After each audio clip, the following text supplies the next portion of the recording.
Now we've got the chair of the Congressional Progressive Caucus, Congresswoman Pramila Jayapal. Good to see you again. It's great to see you, Brian. So I know that we've been talking about the Roe decision for a few days now. I guess at this point, the question becomes, what is Congress going to do? I mean, the House already passed the Women's Health Protection Act. At this point, is it just wait and see what Manchin allows? Like, what's next at this point? No, I think for me, there's kind of a three-part roadmap. The first is we should get every Republican on board opposing the Women's Health Protection Act if that's what they're going to do. So I do think that the bill should be brought up to the floor for a vote, as Senator Schumer has said he will do. But I also think, Brian, this is the second part. There are a couple of Republican senators who say that they're pro-choice and voted to confirm these justices, a couple of whom lied under oath. And I'm talking specifically about Brett Kavanaugh, also Amy Coney Barrett. They all talked about Roe as if it was settled law, and it was outrageous that somebody would think that they wouldn't follow precedent and, stick with settled law. And there were senators who said that they voted for them based on those discussions and based on that testimony. So I think we should try to appeal to those senators to be on the right side of history. And I'm talking about Susan Collins and Lisa Murkowski. And if we had those two senators with us, then we would be able to carve out an exception to the filibuster with 51 votes. And we wouldn't have to have Joe Manchin on board, but we could have two Republican women on board. Who would be making history the right part of history. If all of that fails, then obviously the third thing is we're going to have to go to the ballot box, and we're going to have to, in any situation, we have to go to the ballot box, because this is the playbook that Republicans have laid out: is take away our rights. They have a Supreme Court that doesn't respect precedent, that doesn't respect women, that doesn't respect freedom, that doesn't respect privacy. And we're going to have to get a bigger margin in the Senate so that we can carve out exceptions to the filibuster, if not eliminate it entirely, which you and I have talked about is what I want to do, is get rid of it entirely. But at a minimum, let's carve out exceptions. We did it for the debt ceiling, Brian. Right. We carved out an Right. exception to the filibuster for the debt ceiling. It wasn't so sacrosanct that if we needed to carve out it for the debt ceiling that we couldn't do it. But then all of a sudden it goes right back to being, well, God forbid we touch the filibuster. Exactly. And that's the hypocrisy, I think, that is often there when we say we can't do something. It's not that we can't, it's that we won't.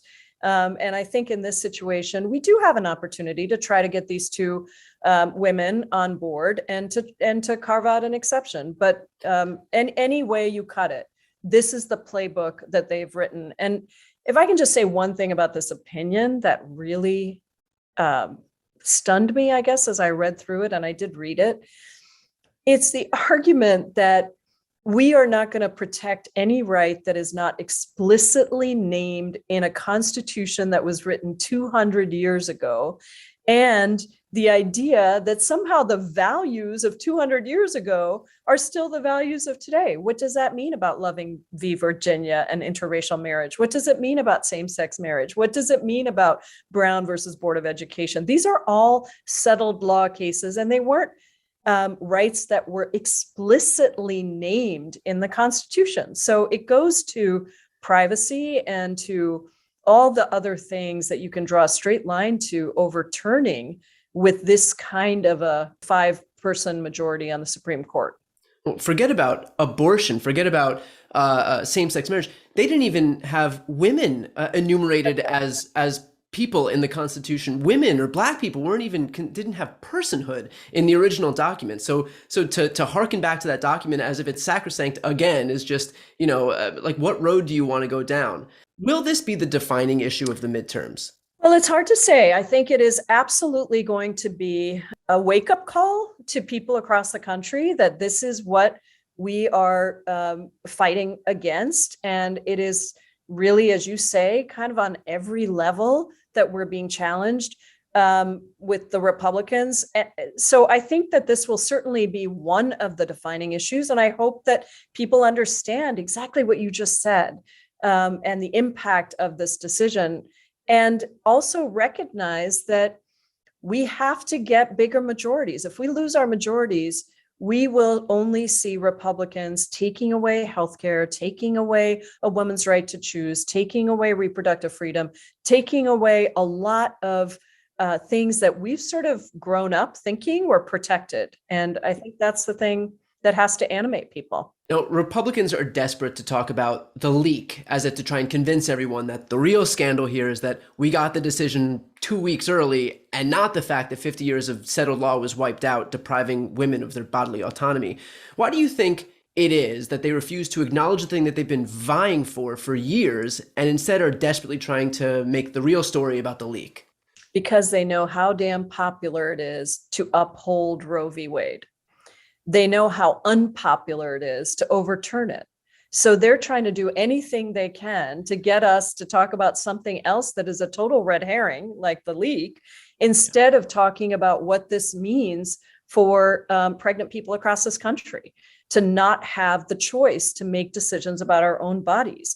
And if it's really interesting, the night that the leak broke, this draft broke, I turned to Fox News so that I could watch to see what they were saying. Do you know they didn't say a word about it? Not a word about it. I'll tell you what, that between that and the sun rising in the morning, just shockers all over the place. Right. And it's because if you look at the polling across the country, and depending on how you word the question, anywhere from 60 to 75% of Americans support a woman's right to choose, support the idea that this is a freedom that we should have over our own bodies. Republicans seem to have gotten so lucky in the sense that there feels to be very little accountability. Like even out of the majority, they were largely able to get away with January 6th thus far. They've managed to sink voting rights and Build Back Better. And now it seems that they're going to be able to gut Roe. This is an issue that we should be reminding voters of in November. It's an issue, like you said, that 60 to 70% of Americans agree with us on. How do you stop this from falling into the pot of all the other shit that mixed together doesn't seem to be sticking? Well, I think it's about really energizing our base. Whatever is being said on television, programs like yours are so important because they're going right out to the people, right? We know that cable news is not spending a lot of time focusing on the things that we've gotten done or the things that Republicans are taking away from us. And I think we really need to think about this as a national organizing campaign where we are going to specific sets of voters, targeting people, helping people to understand what is at stake and how I say, Brian, that the ultimate swing voter is actually our base, like young people, folks of color, who won't swing to vote for Republicans, but will swing right out of the election if they feel like their voice isn't being heard. We need to make sure that people understand we've got your backs. We're fighting for you. We need bigger majorities. We have accomplished a lot given our slim majorities, but we have a lot to do. And if we don't come out and vote, and if we don't inspire people to feel like their voice matters and that we can make a difference, then I think, the Republicans will win. So I think we've got to run a national organizing campaign. We're going to rely on people like you and your viewership, people who can translate what the effect is of these decisions that the Republicans have basically pushed with the Supreme Court, which, by the way, these 5 justices were appointed by 2 presidents who did not get the majority of the popular vote, which again goes to why we need to, reform the electoral college system. But I think in order to do any of these big things, eliminate the filibuster, reform the electoral college, get voting rights, get money out of politics, take on climate change, we need bigger majorities. And that's what I believe we are so close on so many of these issues in terms of popular opinion, but we do need bigger majorities in the House and the Senate. On the issue of messaging and keeping this issue top of mind for voters as we head to November, why not bring this up for a vote over and over again? Like Republicans are so good at repetition with build the wall and lock her up. It's the same shit over and over again. Why not bring a bill codifying Roe up every other week from now until November? Because I can guarantee you that Republicans are banking on us forgetting by then. I love that idea. And I mean, I really do. And I also think we can bring up other bills, right, over and over again to show allowing the government to negotiate lower drug prices, exactly. lowering the cost of insulin at $35 a month. Exactly. Lowering the eligibility age for Medicare. Do you know how popular that is across the Yeah. country? You know, all of these things, Social Security, expanding Social Security benefits. These are all things that will absolutely energize our base to see who these Republicans are and put them on the spot. But yes, you're right about the repetition. I mean, I think it's a really important idea to keep these things front and center. And I also hope that on January 6th, that we are going to see some action out of the January 6th Commission and out of the Department of Justice. And I was just talking to some folks at the Department of Justice this morning, because I think we need to get a lot more aggressive about getting accountability for these people who tried to overturn our democracy with a coup attempt. And now are the same people that have instilled these justices on the court that are taking away the freedom for pregnant people to make decisions about our own bodies. Now, I know that you have your own story on why being pro-choice is important. We spoke about that last time I interviewed you. Have you heard from anyone in these last few days, for example, that kind of illustrates what this fight is about, why this fight is so important? Yes, I actually have gotten a lot of calls to my office. One in particular, I'm thinking about a woman in Ohio who called me just to thank me for being out there telling my story, and then told hers and said she doesn't feel like she can go out and tell it, but in hearing these stories being told by me and Barbara Lee, and now Gwen Moore has come out and told her story. We know that there are others around the country that are telling their stories. It gives people who have gone through the same experience of making a very nuanced choice, or just simply making a choice because it was the right thing for them in the moment. It doesn't have to be a bad abortion story a traumatic story. It's just the ability to make the decision. I think I am hearing these stories from people. They can't tell them themselves, but they're asking us to make sure we keep them in mind as we go forward. And these, some of these stories are really, really difficult, really traumatic. Again, not to say that everyone is, but that's one thing I've really been grateful to hear from people across the country, that it matters when we speak out and we use our platforms to share, because other people are going through the same thing. I spoke to Senator Warren and Run for Something co-founder Amanda Littman last week, and separately, they both sounded the alarm on delivering. And this is something that you just spoke about a few minutes ago, that even though there are procedural hurdles that Democrats can't overcome with the filibuster in place, most people don't know those intricacies. They just see that Democrats are in power and that stuff isn't passing.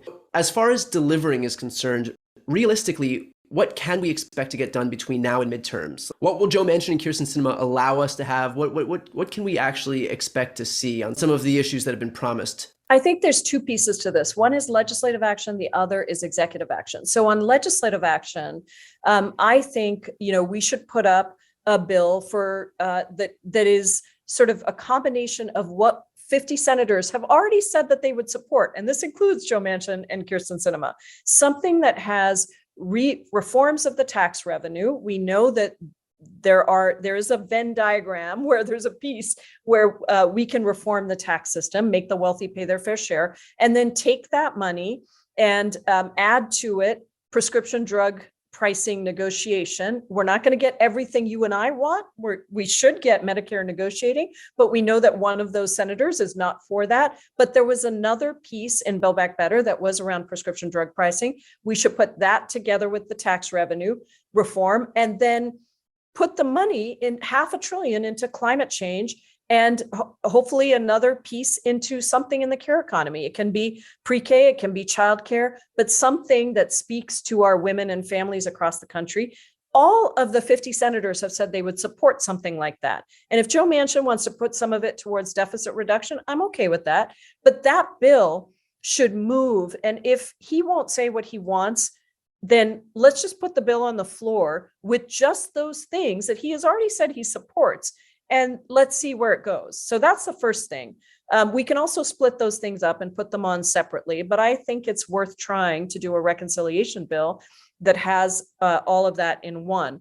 And then separately, I think we should put up, a number of bills that, even if they can't pass, show that the Republicans are opposing, just like we talked about. Separately, on the executive action, Brian, we released a list for the Progressive Caucus of 55 executive actions that the president can take right now with the power of the pen and bring relief to raise wages and lower costs for Americans across the country. He has already done some of them, like fixing the family glitch. That's great, brought healthcare to 1 million people. Some things around climate, very important. Today, they announced a very important action around environmental justice that is a priority on that list. But there are two big things that we're still pushing on, along with a number of other things. One is student debt cancellation. This would bring relief to some portion of 45 million borrowers who are holding student debt. And it is absolutely within the president's power to do it. 99% of the people that hold student debt did not go to Ivy League schools. 40% of them didn't even get a college degree. So we're talking about regular folks being crushed by student debt. And the sooner the president does this, the better. That will deliver real relief. Also, there's an executive action we've proposed to raise the overtime threshold. This means that people actually get paid for the hours that they work over time. So it's not even, paying people for something that they're gonna do. It's paying people for the work they're doing right now. That could help 30 million Americans across the country and raise wages and stop corporations from taking advantage of people just by forcing them to do more and more work that they don't get paid for. So those are just two examples of things the president can do right now and should do right now, because it will deliver immediate relief for people in these difficult times. Hell of a lot better agenda than banning books and stripping women of their bodily autonomy, I must say. Okay, let's finish with this. What happens on day one of the 118th Congress if Democrats hold the House and expand their Senate majority by 2 seats? Day one, I think we should put Build Back Better, whatever version of Build Back Better, on the floor that hasn't yet been done. And let's make that the priority to deliver childcare, pre-K, and a number of other things to people across the country. I mean, let's have a big agenda, just like we did with the rescue plan. Remember, we did that with not a single Republican vote. We got shots in arms. We reduced child poverty, child hunger. Let's do that again with a big package that shows people that we are out to support them. And of course, let's eliminate the filibuster if we have a big enough margin in the Senate so that we can codify Roe, pass same-sex marriage, pass voting rights, all of those things that we need to do desperately. Well, thank you for your work and for pushing for all this stuff that's desperately needed. Representative Jayapal, thank you for taking the time. I appreciate it. Thank you so much, Brian, for everything you do.